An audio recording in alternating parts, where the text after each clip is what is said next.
Well, hello! Welcome to the show. It is Sunday, May 19th, 2019. Wow. I you know, I feel like May is kind of taking a while to get through. I don't know about you. I feel like the other months have like kind of gone by a little bit quicker, but I I don't don't know. know if I agree with you there. Really? You think May's going by pretty quick? I think it's going by just the same as any other month. I think part of it is I've got less going on right now. I'm not in school anymore. I'm out for the summer for the most part. I'm still finishing up like my math stuff, but other than that, I'm pretty much done for the semester. So like I think maybe that's why it is because like I've got just much more time on my hands. Things are moving a little bit slower, not quite as fast. So anyway, but means I'm working more hours, which means way more money, which is awesome. Except for the fact that I have to like drop like $1,000 on my vehicle. What happened to Oh, your vehicle? nothing, just preventative maintenance and things like that. Oh my. Normal wear and tear. Got to get ball joints changed out. I got to get some belts changed. Got to get some gaskets fixed. And then one of these days, when it stops raining, I got to crawl under the vehicle and do the oil. So, anyway. Would Zach even know where to find the drain plug for the oil in his vehicle? I could look it up. I work on computers. I know how to use Google. Idiot. I'm not saying that you don't know how to use Google. I'm implying that you don't have any car knowledge. No, I don't, but I know where to get it. That okay, that would I would pay you money. Actually, I would literally buy you oil and an oil filter just to watch you change and whatever else you needed just to watch you change your own oil. That's not to say I would do it.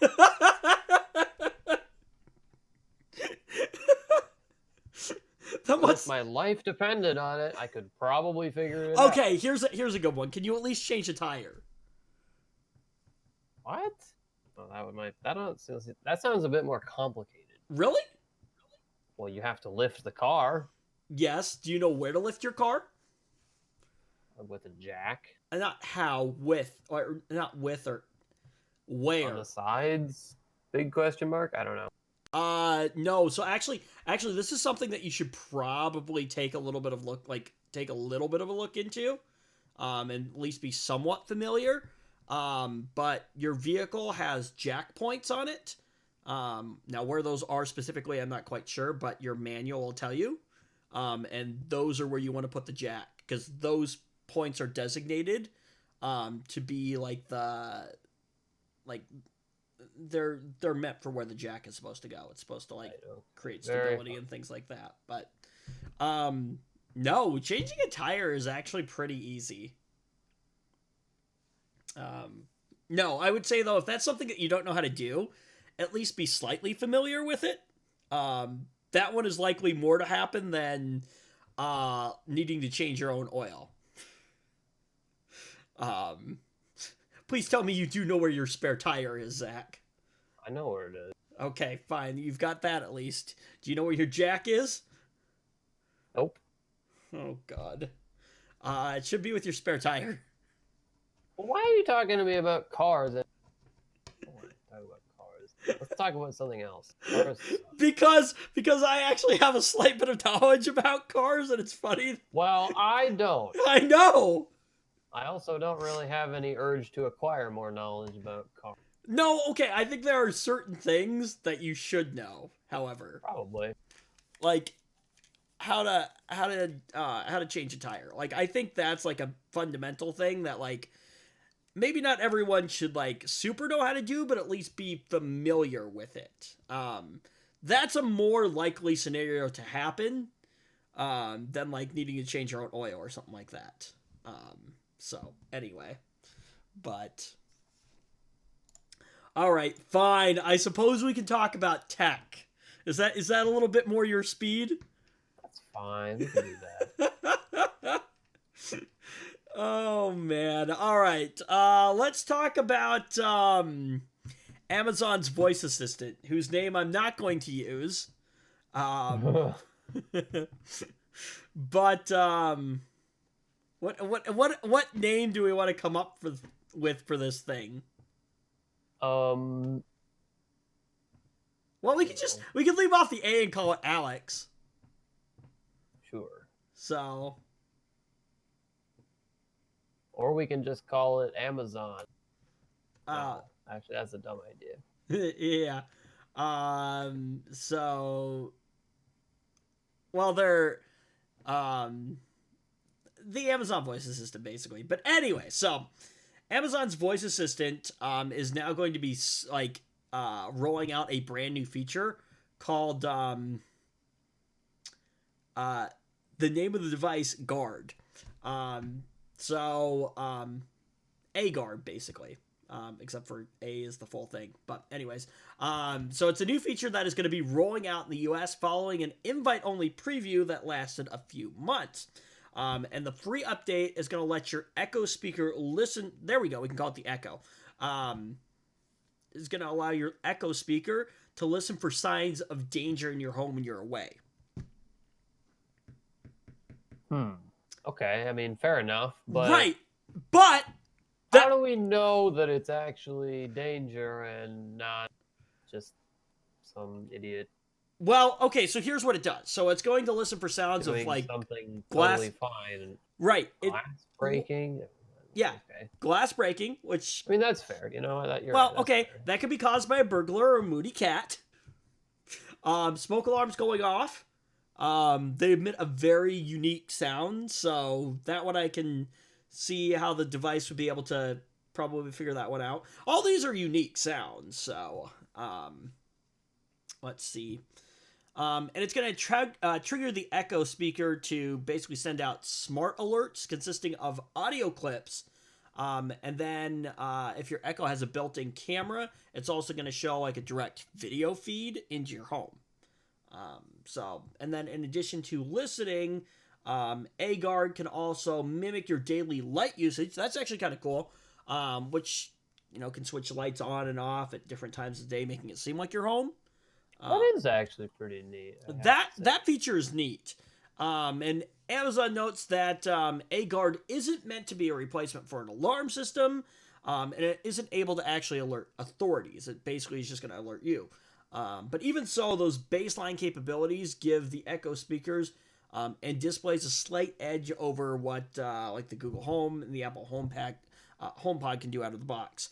Here's the only thing I'm thinking about with this, though, is it's going to constantly be monitoring that. So, well, okay, now that I think about it, right? It's already monitoring, though. Right, and that's why I paused for a second. It has to know when you're, summoning it. Right. And also so Amazon can slurp up all your data. Right. So that was the part that I was thinking about, but I was like, okay, it's got to be consistently listening for those specific sounds, but I forgot that it's also still listening for you to summon it anyways.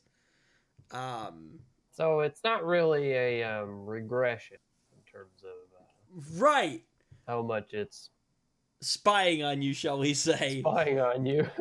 That's why I picked this topic. I was like, oh, that could be controversial because it's going to consistently be listening, but I forgot it does that anyway. So yeah, it already does that. I mean, there are some cool features though. I like the fact that it can turn the lights on and mimic you. That is a neat feature. Yeah, that's whoever came up with that is. Especially if you're like, well, I can do that with the Philips Hues. I can set different routines, but the fact that the Echo device itself will keep track of your own routines and do it automatically, that's pretty cool. But that I think, yeah, that's a cool feature right there. I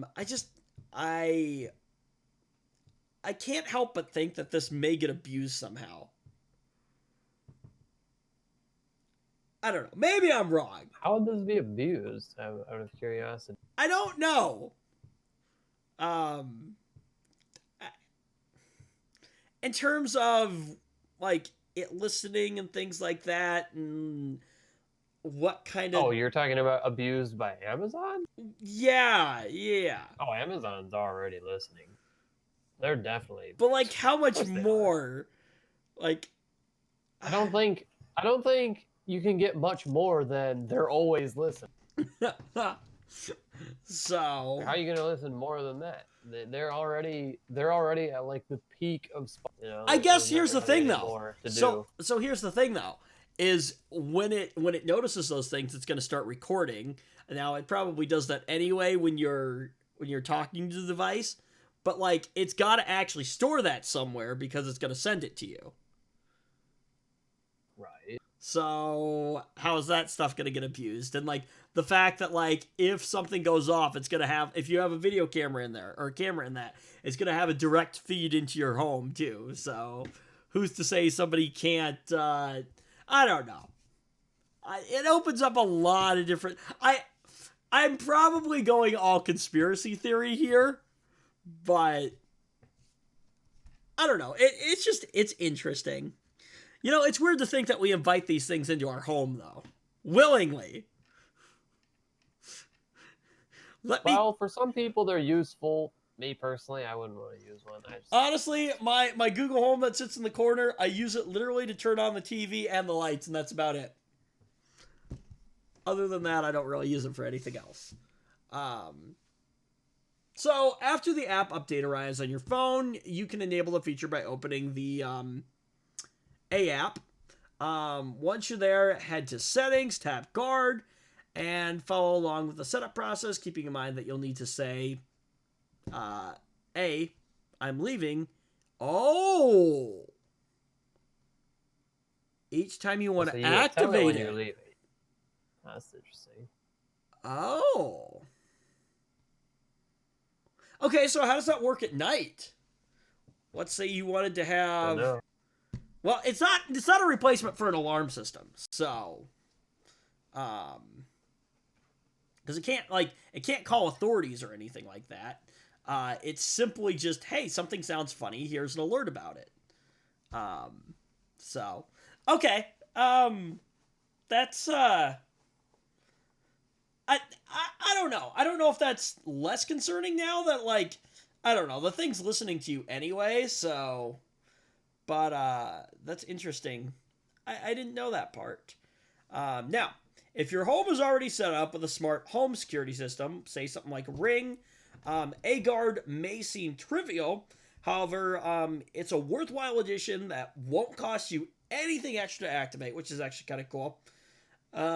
Ring doesn't yet make sensors to detect like windows break, like broken windows and things like that. So what they're saying here is until it does, that's if it ever is going to, that feature should actually offer a little additional peace of mind. Okay, I can see that. Oh, and speaking of Ring, Amazon usually isn't great about incorporating cross-functionality between its home security products, but AGuard can be set up to arm your Ring security system when you tell A to turn on guard mode. Okay, that's kind of cool too. Yeah, that seems handy. So, I don't know. Interesting little thing that's happening. Ah, yes. Remember the whole Note 7 exploding battery thing? Oh, that was a thing. Oh, that was a thing. And then sure, remember like Apple phones kind of exploding and other devices and scooters and oh yes, yeah, so and a whole other slew of things that may or may not have blown up due to batteries. Oh, it was a thing. Yeah, well, the latest thing to blow up with a battery, maybe not blow up, yeah, a Model S from Tesla. Oh gosh. Why? I don't know. Within the past month, two Tesla Model S electric vehicles have burst into flames while unattended in a parking lot. That's not good. No. Oh, and here's the best part. They still don't know why, but Tesla is now responding with a software update. So, yeah, give me 1 second. Let me just update my car real quick. Yeah, let me just update my car so it won't explode. I was just thinking, the mall or whatever. my Or refrigerator is doing an update all right at now. once. do you remember that picture? Yeah, there's like it's like a fridge with like a Android device attached to the front of it, basically. No, it was a Windows like. Oh, it was a Windows fridge. Oh, okay, a Windows fridge. Got it. Right. Ah, shoot. Where did that just go? Yeah, it was a Windows fridge. But yeah, I think you sent me that picture. Maybe I did, yeah. I think you did. Anyway, as Reuters reports, a battery software update has now been released by Tesla for both the Model S and Model X lines of electric vehicles. And in a statement released the other day, Tesla explains that as we continue our investigation of the root cause, out of an abundance of caution, we are revising charge and thermal management settings on the Model S and Model X vehicles via an over-the-air software update that will be rolling out today to help further protect the battery and improve battery longevity. Oh. Well, yeah, I Goodness. mean, batteries that explode don't really last very long, I will. So, sure. Really, you don't say, Zach. The first incident of a Model S catching fire in a parking lot actually occurred in April in Shanghai. CCTV cameras recorded smoke appearing from beneath the vehicle before the flames took hold. Well, yeah, usually where there's smoke, there's fire. Then earlier this week, a second Model S burst into flames, again while parked, but no footage of that incident has appeared yet, even though it is thought to exist, I guess. So, now, here's what this says. By revising the charge and thermal management settings on its vehicles, they're saying that they guess Tesla is going to trigger some thermal safety features sooner if it detects a spike in like temperature or something like that, which is probably smart. So what happens if this explodes while you're driving? Well, then you're probably effed. Yeah, and well, I mean, no. lucky Okay, that it so didn't happen that way. it doesn't sound like they actually like just blew up. It sounds like what happened was that they caught fire. They started on fire. So I mean, if you start seeing right, but if you start seeing smoke pouring out of your vehicle, it might be a good sign to get out of the vehicle and, maybe run away. I'm just saying. I mean, let's say you're in the middle of the highway. What do you do? Pull over and get away from your vehicle as fast as possible? That's probably what I would do. That's just not good. No, it's not. But this says that by doing the software implementation, there's less of a chance of another fire happening. However, the statement suggests that it's just a cautionary measure rather than actually like Tesla's investigation having already pinned down what the cause of the fires were. Yeah, I think you're right about that. So, I mean, so it has a rechargeable battery, right? And it's a lithium battery, I assume. So, yeah, I would it is imagine possible that it can explode. Right, it is possible because it has stuff in it that. So is it a problem somewhere with something drawing more current than it should be, and like that's the interesting part though, is because like I will say this. So I work on devices, and from time to time we get devices that come in with swelling batteries, and we obviously there are batteries, so you got to recycle them appropriately. So my institution has a box that we just throw them in. Does it have sand? Nope, it's just literally a box. Oh, you're talking about a box. Like a cardboard box. Literally a cardboard box. A box just for swollen batteries. Nope, not for, nope. actively exploding batteries. Nope. So no matter what battery it is, whether it came out of an iPhone or a Samsung phone or an LG phone or whatever, if it's lithium ion, it goes into this box, whether the battery is swollen or not. The contacts get taped off. But other than that, they just get thrown into literally a cardboard box. But I've never seen a battery explode in there. Ever. Oh, yeah. So I'm a little curious as to what happened with the Teslas here. But yeah, no, we've had batteries sitting in there for a long time, and like we'll rifle through the box sometimes. And I've never had a battery blow up on me before. So, from my understanding, apparently it actually takes a lot for a lithium ion battery to actually like blow up. Oh, yeah, but they can still have a thermal event, as it's called. And maybe that's what's exploding. Maybe that's what's happening here with the Teslas. That's probably what's happening. They're just starting on fire. They're not actively exploding like they're made of TNT. They're just, yeah, they're catching on fire. They're just burning a bit. Right, but like I've never seen one of our lithium ion batteries in our box ever start on fire before. Yeah, I would hope not. I did see one like spark a couple weeks ago though. I was working on a phone, and Samsung does something weird where they kind of like put their batteries in like they're like sunk down a little bit, and then they've got walls around it, and then they use adhesive to obviously stick the battery down, right? Well, so like on Apple devices, you've got these little strips that you can pull. They're a piece of crap, but you can at least pull on them, and it releases the battery. On Samsung, they literally just put like double stick tape under it. So I was having trouble figuring out how to get the battery out, and I was like, okay, show me your method. You know, I was talking to my boss. I'm like, show me your method for getting these things out of there. So he kind of starts pulling it out, and then he got really rough with it. And all of a sudden, I just see this little poof. I looked at him, I was like, did that thing just spark? He's like, yep.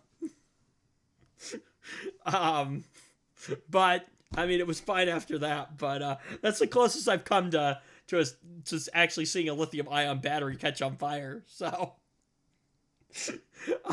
scared the crap out of me for a minute. And then everything was fine. So, but yeah, pretty interesting though. I mean, not something that I don't want to witness a battery ever like blowing up or anything like that. Just not really. Solid negative. Yeah, a very solid negative on that one. Not something I'm interested in.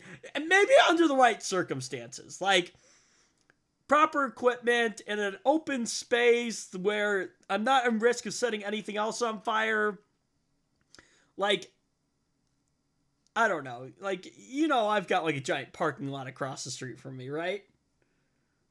Yes. Like, the right kind of stupid would be to like hit it with like a BB gun or something like that over there. That would be the right kind of stupid. Like, I'm not really in danger of setting anything on fire over there. So anyway, but yeah, that might be the way I go with that. But excuse me. Anyway, moving on. Our favorite part of the show. Yep. It is time for the Microsoft news. Time for the Microsoft news. And so, actually, Microsoft warns of a major WannaCry-like Windows security exploit, and they've released a patch for an operating system. One that hasn't been patched for a while. Any guesses? Don't say XP. Yeah. Oh, they did. Oh, So, Either What happened to we're not supporting that anymore? well, okay, so here's the thing. We're not supporting it anymore in terms of like security patches unless it's a really really really really bad security patch that needs to be put in place. So like Fair enough. critical ones. So either this is a really big one or there are more devices continuing to run XP than I think there are. And well, let's see what the article says here. So, Microsoft is warning users of older versions of Windows to urgently apply a Windows update to protect against a potential widespread attack. I should probably upgrade or update my like vintage XP. Yes, I have an XP machine in the house, specifically for like playing all my old like computer games. That only run on Windows XP, but I should probably apply a security patch to that thing. Anyway, the software giant has patched a critical remote code execution vulnerability in remote desktop services that exist in Windows XP, Windows 7, and server versions like Server 2003, Windows Server 2008 R2, and Windows Server 2008. Oh, the mouse is just moving on our server machine right now. Wonder why that is. Oh, look at that. My server's shutting down now. Anyway, so Microsoft is taking the highly unusual approach of releasing patches for Windows XP and Windows Server 2003, even though both operating systems, like you said, are out of support right now. Windows XP users will have to manually download the update from Microsoft's update catalog, however, though. Okay. They say this vulnerability is pre-authentication and requires no user interaction. Explains the director of incident response at Microsoft Security Response Center. In other words, the vulnerability is wormable, meaning that any future malware that exploits this vulnerability could propagate from vulnerable computers to vulnerable computers in a similar way as the WannaCry malware spread across the globe in 2017. Oh, joy.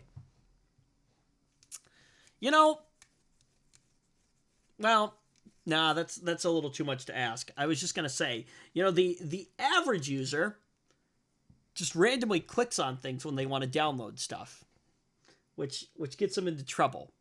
I find that a lot of people are like, they're either afraid to death to download anything, or they just click on everything. Download the roulette. No.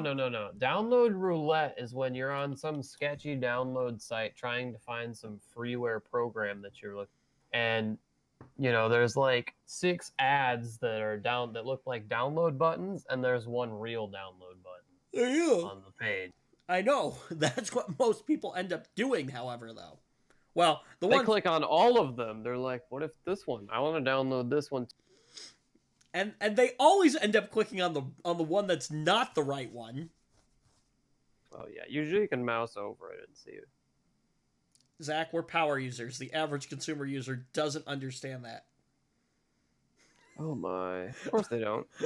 How many devices have, because you work on systems, how many devices have you seen come in with like just filled to the rim malware all over the place? Like at least once a day. It's like a daily occurrence.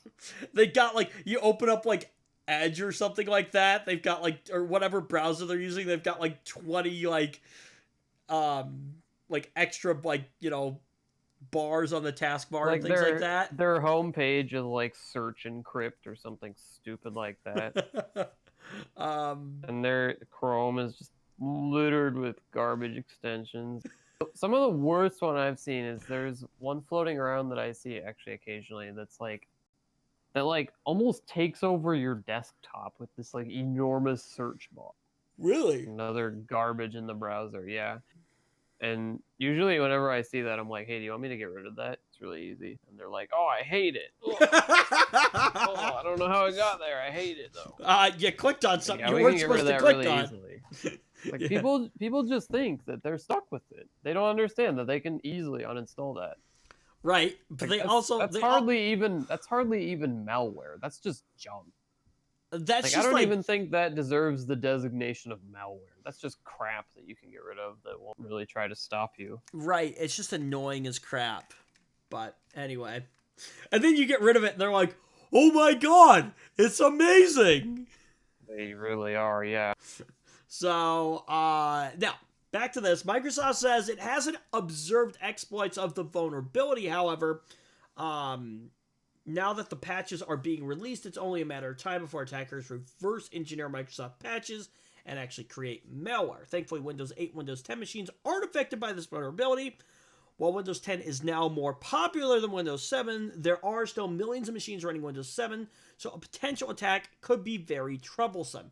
Here's the thing, though. I think with the end of support of Windows 7, a lot of companies are actually probably thinking about switching over to Windows 10 if they haven't done so already. Yeah. So, now, Microsoft broke from its tradition of not supplying patches for Windows operating systems that are out of support back when thousands of computers in more than 100 countries were affected by malware known as WannaCry. The malware used flaws in old versions of Windows to encrypt computers and demand a $300 ransom before unlocking it. But Microsoft is clearly keen to avoid another WannaCry, even though it says the best way to address this vulnerability is to do what, Zach? Not click on garbage? No. Or, alright, update your computer. Yeah, specifically probably to Windows 10. So we can collect all of your data and... They said the U word. The U word? They said the U word. You know, okay, so I just got new updates sent down to my box. And I will say, I actually kind of like the new search function. I still have 1511 on my computer, and I'm not going to change it until I rebuild my computer. I will probably just download I will just probably install the LTSB version of Windows.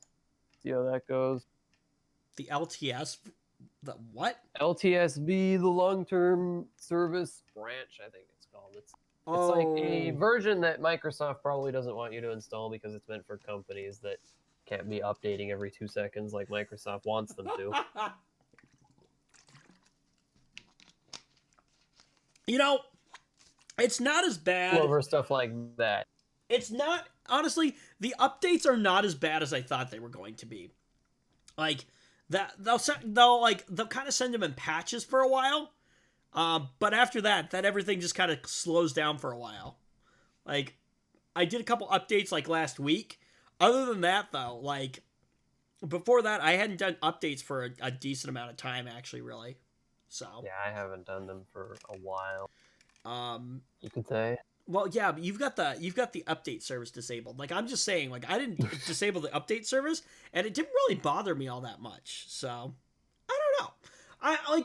I don't hate Windows 10 anymore like I used to when it first came out. It's nice. I think it's nice, but it's also just the worst.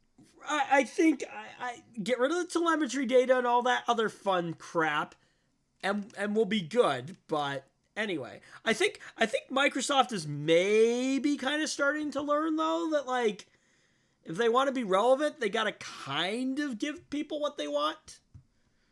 But, you know, anyway. So this was an interesting story. I don't know why or what, but a man has been sentenced to over 18 months in prison after threatening to kill Mr. Ajit Pai.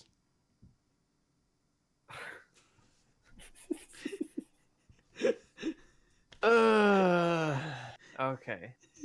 I mean, look. I'm not condoning it. But at the same time, if an unfortunate accident happened to the guy, I don't think the world would be a worse place. I think the world might be a better place. It was an unfortunate accident, and well, anyway. So, on Friday, a California man was sentenced to over a year and a half in prison for threatening to kill Federal Communications Commission Chairman Ajit Pai and his family. Okay, all right, over the agency's controversial repeal of net neutrality. Sounds like somebody got stuck with Comcast and isn't too happy about it. Okay, let me start with this here, okay? Here's my position on this. First off, I do not condone wanting to kill somebody.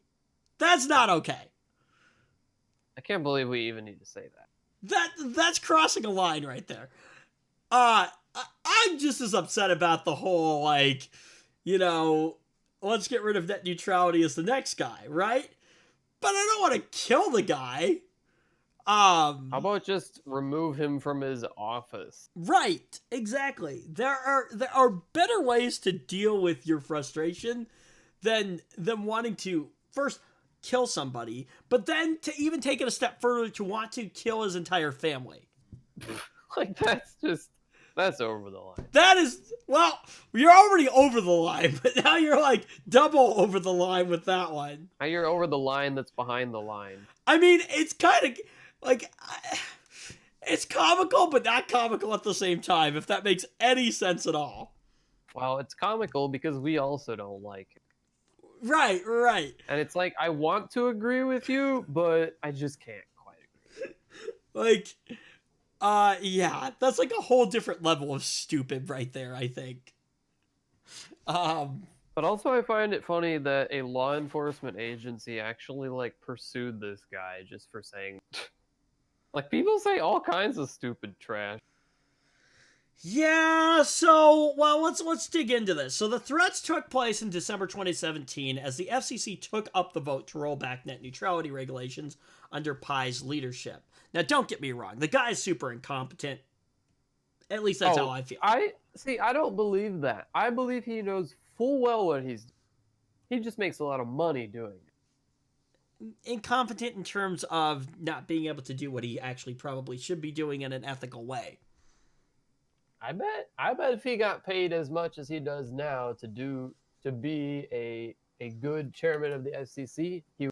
Right, but it wouldn't be ethical. It would be backed by by money, basically. Right. But I guess if you ignore that, whatever. That's what I'm saying. Forget it. He's incompetent in the terms of not being able to do what's ethically right. But anyway, as the day of the vote approached, a man named Makara Man, I think that's how you pronounce his name. He's 33. He began sending Pai emails with threats against him and his family. Well, that's why someone went after him. Right. Because he actually sent the guy emails saying, I'm going to kill you and your family. Right. Oh, okay, well, there you go. I was going to say, like, you know, why are they even going after this guy for just saying he wants to kill some idiot politician? Right. You know, I bet people say they want to kill Trump all the time. I bet people say they want to kill Obama every time and Bush every time. And, you know, like every president. Like, right. I hate that guy. I wish he was dead. Right. But, like... It's one thing to, like... it's one thing that's, like... It's one thing to think it and then, like, say it, and people say things without meaning stuff all the time, but when you actually turn it into a legit threat, that's when you start crossing a line. Sure. Anyway, allegedly, the first email accused the net neutrality repeal, and therefore Pai of causing a teenager to die by suicide, okay? Next... I don't know whether that's true or not.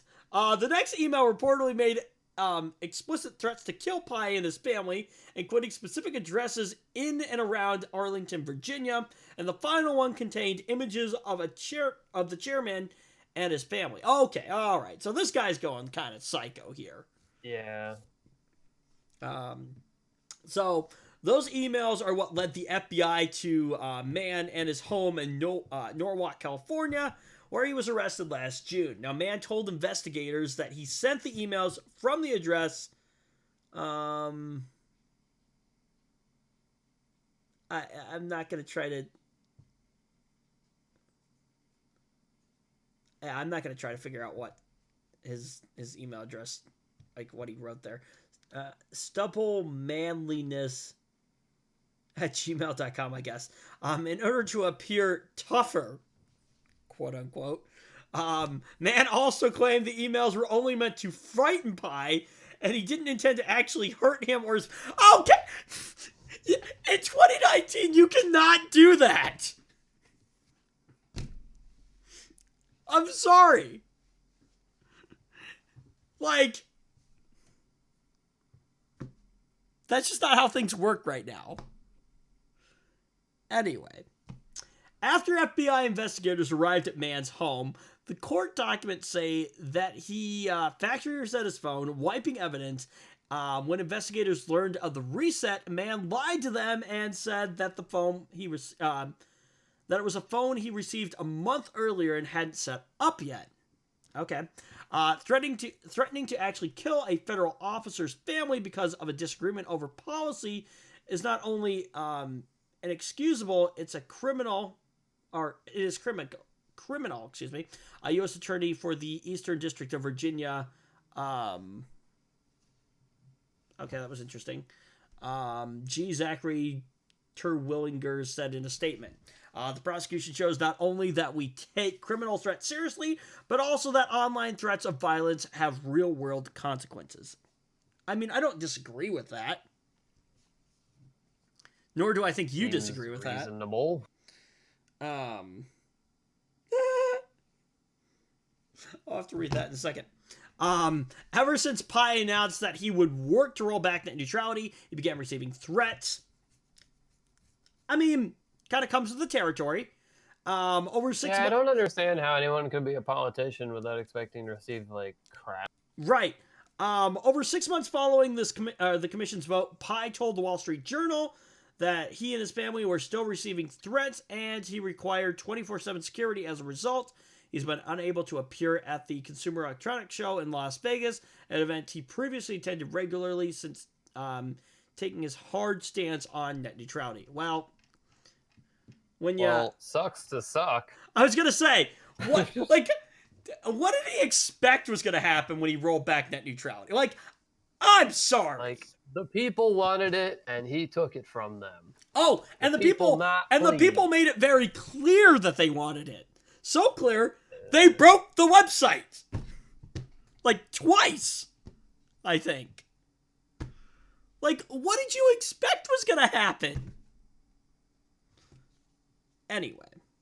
We better stop talking about it. We're going to be ranting. I just got a text message. Congratulations. You won a $1,000 Walmart gift card offer. You can collect at link. Click here. I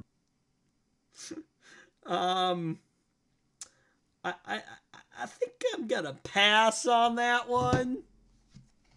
Just saying. All right. Let's talk about this. You're forgiven if the huge Intel chip vulnerability disclosure from a couple days ago slipped under your radar. Did you hear about this, Zach? No, I didn't. I didn't either. So, for one thing, the new problems are sort of variants of the much splashier Spectre and Meltdown bugs that were found earlier in 2018. For another, Intel and the entire industry had time to work together to co-announce these new vulnerabilities alongside the patches for them. So the new vulnerabilities are built into Intel's hardware and go by various names. So Zombie Load, Fallout, or RIDL are the catchy ones. The more technical name is... Not going to try to read that.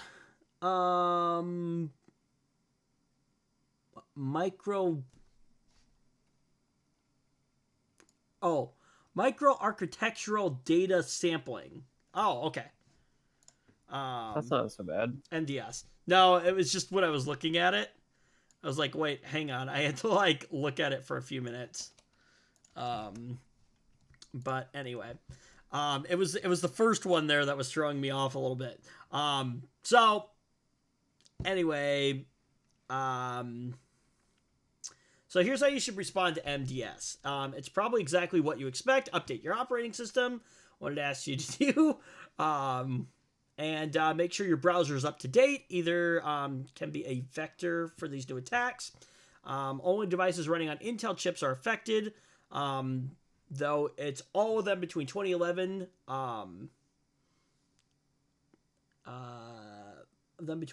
the release of fairly recent chips.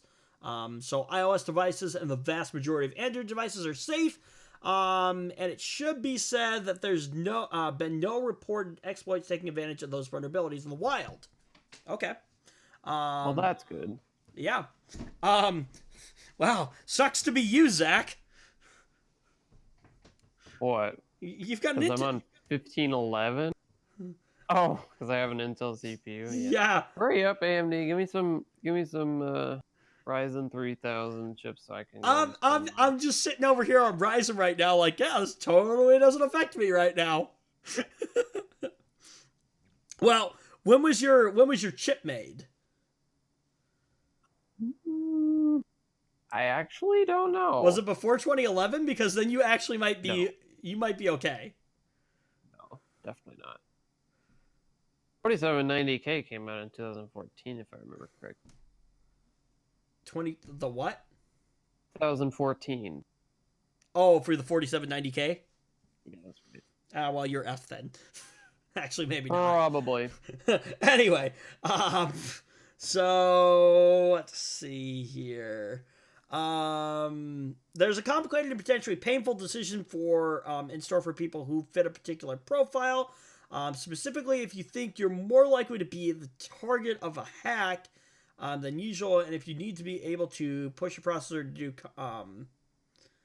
like computationally intensive things, you'll have to make a choice between a higher level of security or a performance hit. So this is, again, we're talking about like Spectre Meltdown again. Remember, do you take a performance hit, or do you bank on the fact that you're not going to be hit?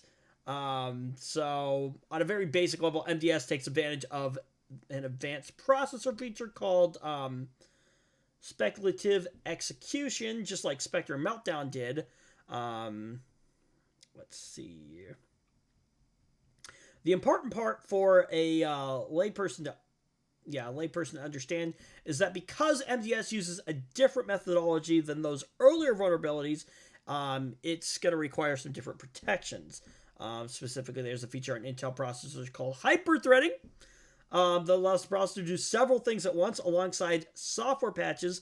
Fully protecting yourself against MDS means turning that off. Ooh. That's pretty bad.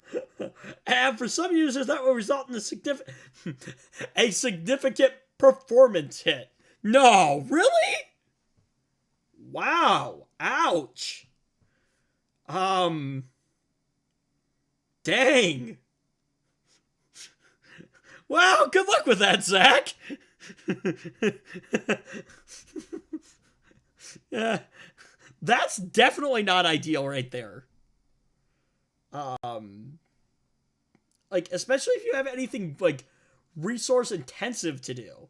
Like, you're gonna need the extra performance of hyperthreading. You're not gonna want to turn that off. Of course, I mean, if you've got a new, Intel i5 or i7 chip, then, well, you're just effed anyways, or you're fine anyways, because, I mean, you don't have hyperthreading in them anyway.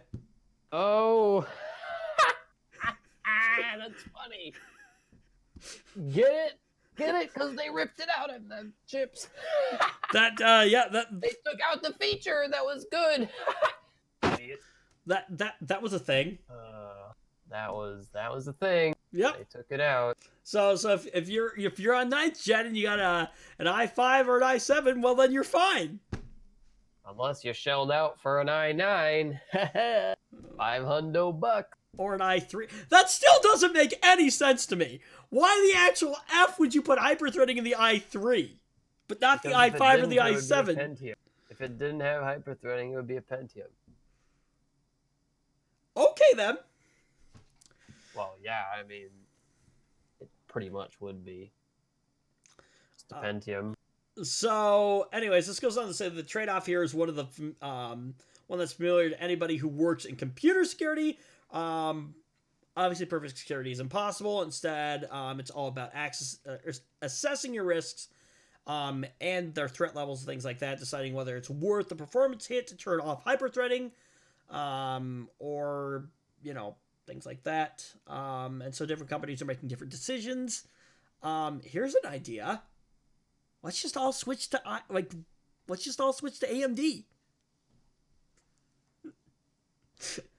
That's not ideal for everyone. It's not ideal for everyone, definitely. But you know, like, I've had absolutely no problems with Ryzen. I do not miss my Intel chip one bit. In fact, I can't even tell the difference. In terms of, like, you know, like a performance decrease. Now, to be fair, you went from a lower-end Intel chip to a high-end AMD. Right, but okay, here's the thing. Previously, all my experiences with AMD have been crappy experiences. If you remember correctly, so I absolutely... And that does come from the fact that a lot of people's experiences with them are going to be in, like, low-end notebooks with crappy CPUs. Right, and they just so happen to be AMD branded, when the truth is, you know, it's a crappy CPU. You get what you pay for. Right, but even still, you get what you pay for, no matter who you're buying it from. Right, but still, like, for a long time, Pentiums and Celerons were crappy processors and actually performed decently well. Nowadays with Windows 10, not so much, but there are still a few newer machines floating around that have Pentiums in them. I know, and they run like garbage. Not really optimal, and they're usually found in the, like, $200 laptops made of the cheapest plastic on the planet. Yeah, and then, like I said, the CPUs are a piece of garbage when it comes to Windows 10. You just can't handle I see them all the time because people bring them in because they think they're crap. Like, oh, something's wrong with my computer. No, yeah, it's not a good computer. Yeah, something's wrong with my computer. Yeah, your CPU sucks. Especially when there's something, like, hardware related wrong with the computer. We usually end up telling them, like, look, you can get this fixed if you want, but if it's out of manufacturer warranty, it's probably not worth it. It's going to cost you almost as much as the computer. Right, yep.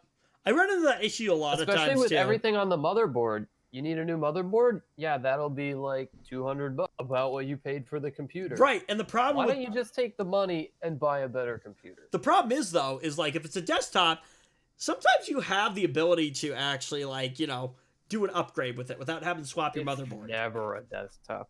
But yeah, it's always a laptop. Always and a laptop. Like, most of the time, the chips are soldered to the board. Although, I think my XP machine that I have actually has it's a laptop, and I'm pretty sure it has a socketed chip. I think a socketed laptop would be thicker. It'd be thicker, and apparently people think that's bad. It'd be razor thin. Yeah, you know what? Where did this whole... It's gotta be thin enough for you to cut yourself with. Where did this whole concept of I want a really thin device come from? Where did that come from? Like, I see the appeal. Right, for sure. See the appeal of a device which is thin enough, right? But there becomes a point where you're throwing away so much to get that. And it's like, well, right. Have we gone too far? The answer is yes, we've gone too far. Like, hold on. Oh crud! I didn't mean to actually close that. That's all right. Like, let's take this for example, right here, right? So this is my mid 2012. Yes, I know it's a MacBook Pro. I know, but this is my mid 2012 MacBook Pro right here, right? Okay. What is this? Oh, an Ethernet jack. Oh my god. A and relic from the past. the elusive USB Type A. Oh, another relic from the Dark Ages. Oh my SD god. card slot. And what's that Time one? capsule. And what's that one? A flippin' headphone jack. Oh my god. And then this guy over here, which a CD drive. Anyway, but That's no. a good joke. Okay, seriously, this thing, like, I carry this thing around with me all the time on campus. This is not a thin device by today's standards. This is really thick. And I still think it's fine. You know what I love about this thing? Oh, I need to plug a USB drive into it? Oh, look at that! It's amazing! I can actually plug a freaking USB drive in without... device to carry around to check your email. Just get a tablet. Right, but... Just get a tablet. You don't need a MacBook Air that's like a millimeter thick and... Right, but here's the thing, Zach. Costs $1,000 and... Here's the thing. If I want to plug... Probably doesn't even have more than 2 ports on. Right, but here's the thing. They need to make it thin. What's the thing? If I want to plug a USB drive into my machine, right? Here's a concept. I just frickin' plug it in. No dongle necessary. That's like wizardry, honestly. That is one of my biggest gripes about new systems these days, is the frickin' dongle. Thank you, Apple. Because why apparently does that need to be a thing now? Like, if I want to plug something into my device, I want to just be able to frickin' plug it in. I don't want to have to go grab a dongle and then, okay, I got to plug the dongle in. Now I got to plug this into the dongle. Why the flip would I want to do that? But anyway. End of rant. Right, but I guess I don't understand what the appeal is of having a super thin device. Like, I don't know. Like, you've got a gaming laptop. You've got a decent amount of I/O on that thing. I really don't use it anymore. It's quite old. Right. And I don't really have a use for it anymore.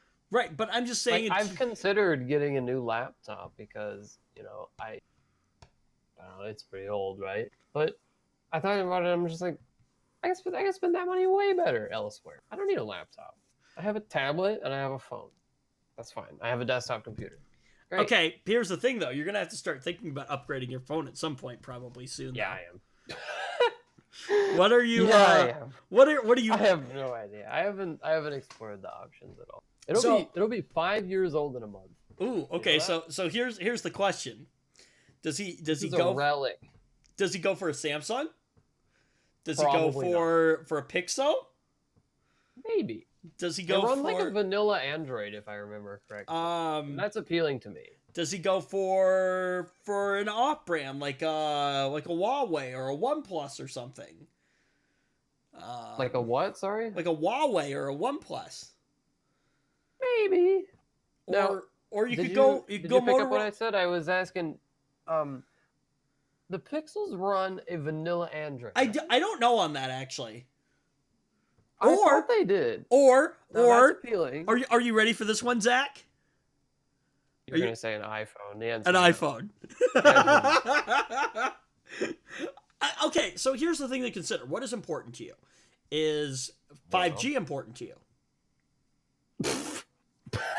What, so I can use my data cap that much faster? Honestly. Oh my. Honestly. That's a good joke. Honestly. Also, are these devices? I haven't actually explored the topic at all, but are these devices really 5G?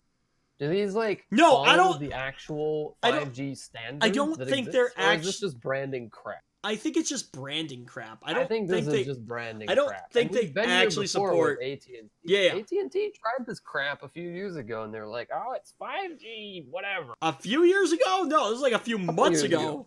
What? Really? That was like a couple years ago. No, it was like a few months And ago. Remember? maybe it was. Remember But yeah, the they 5G? were trying to say. No, Zach, the What was it? 5GE icon. Oh my, 5GE, and then so they're like, see, it's 5G, and then The 5G it's not. evolution. It's just not. It's just not. 5G is gigabit speeds, correct? I believe it is. Wait, I don't know. I'm I'd sorry. have to double check. I got a text message. I tuned out for a second there. What were I you saying? believe that the 5G standard specifies a gigabit connection. Right, actually, that was not. Actually, you know what? Yeah. Verizon's 5G network. Okay, so actually maybe it does exist. Verizon's 5G network is now hitting gigabit download Wikipedia speeds. right now. Let's do this. Yeah. Okay, so. So 5G actually might exist. I think The actually Industry it does. Association 3GPP defines any system using 5G new radio software as 5G. Okay, great. That's cool. I still feel like it's more of like an evolution kind of thing. Like I don't feel like 5G, like true 5G is here yet. I think it's like still kind of on like the like still being finished developing. But yeah, Verizon, this thing looks like an S10 or something like that, or a Note 10. In 5G, the air latency target is 1 to 4 milliseconds. However, the equipment shipping in 2019 has tested air latency of 8 to 12 milliseconds. Right, and the other thing is gigabit speeds. That's like the other thing that I think is important about 5G too. It's supposed to be gigabit speeds now. Yes. So, anyway. Okay, so according to Wikipedia, the S10 is actually capable of connecting to a proper standard 5G network. Okay. All right. So we're getting there. We are getting there. That's not important at all. I really don't care. Okay, so here's something to consider though. Is that if you go with a Pixel device right now, you're not going to get a headphone jack. I'm not? No. That's a problem. That's a problem. That's not okay. So the S10 might be your option because it still has a headphone jack, but yeah, but it's got that stupid Bixby button on it. Right, but that can be remapped. I want it gone. Yeah, I know. Honestly, I don't have a problem with hitting mine on my phone ever. Like I've never had a problem with hitting. I've never actually. I take that back, but very rarely do I ever hit the Bixby button. But remember, it can be remapped. You can't fully get rid of Bixby off that button, but you can remap it to do something else. So at least there's something there. So Japan has so many devices, Zach. It ran out of phone numbers, or is running out of phone numbers. So they're going to be making phone numbers longer. Japan's community ministry plans to create 10 billion 14-digit phone numbers in response to fears that the country's 11-digit numbers could run out by 2022. Huh. It's kind of funny. There was a an outage of Amazon's smart speakers a couple days ago. The A word? Yeah, the Amazon A wasn't being very helpful Wednesday afternoon for many users. The Amazon thingy. Yep. So looks like it was like Seattle, San Francisco, Los Angeles, your area, Chicago, Detroit, Toronto, Washington, New York, Boston, Florida. So like all the like major cities and things like that. That's kind of funny. Mildly amusing. Right. Oh, and SanDisk has now released a 1 terabyte micro SD card. Now that is for crazy people or like professional photographers or something like that. I don't know. Yeah, how much do you think the privilege of owning one of those is going to set you back, though? It's not cheap. It's not going to be cheap. Any guesses? I don't know, a couple $100. Let's try $449.99. Woo! Jeez, like my 1 terabyte SSD, PCI Express no less, cost like less than half, significantly less than half that price. Right, but you also have to remember that was also some time ago. Like these days, you can go buy a 1 terabyte SSD for $130. Right, but you also have to remember it's a micro SD card, and they have to figure out how to cram all that storage space into a micro SD card. That's fair. So, as the technology gets like easier to like produce, then it'll probably start coming down. Oh, and back to Tesla. Man, Tesla's been having a bad week. Tesla's having a bad week, or just a bad time recently. On March 1st, a Tesla Model 3 crashed into a semi-trailer in Florida, which sheared off the vehicle's roof and proved fatal for the driver. Now, that's right. A preliminary report released by the National Transportation Safety Board confirms that autopilot was actually engaged when the crash occurred. So, let's see. So the autopilot had been engaged by the driver roughly 10 seconds before the crash happened. However, the driver's hands were not detected on the wheel for 8 of those seconds leading up to the crash. It's also key to point out that the Model 3 was traveling at 68 miles per hour on a highway with a 55 mile per hour speed limit. So, you're supposed to have your hands on the wheel, aren't you? So from my understanding, and I don't know if they've changed the software, but when they first rolled it out, I remember watching a video about it where your hands just had to kind of be close to it, and every so often it would make you put your hands back on the wheel. Or if it wasn't sure about something, it would make you put your hands on the wheel. Tesla has pointed out that before this crash occurred, the driver engaged autopilot and then immediately removed his hands from the wheel. Autopilot had not been used at any other time during that drive, which suggests that over the course of 10 seconds, and with traveling at speed, the driver had engaged driver assistance, but then chose to stop being in control of the car. So,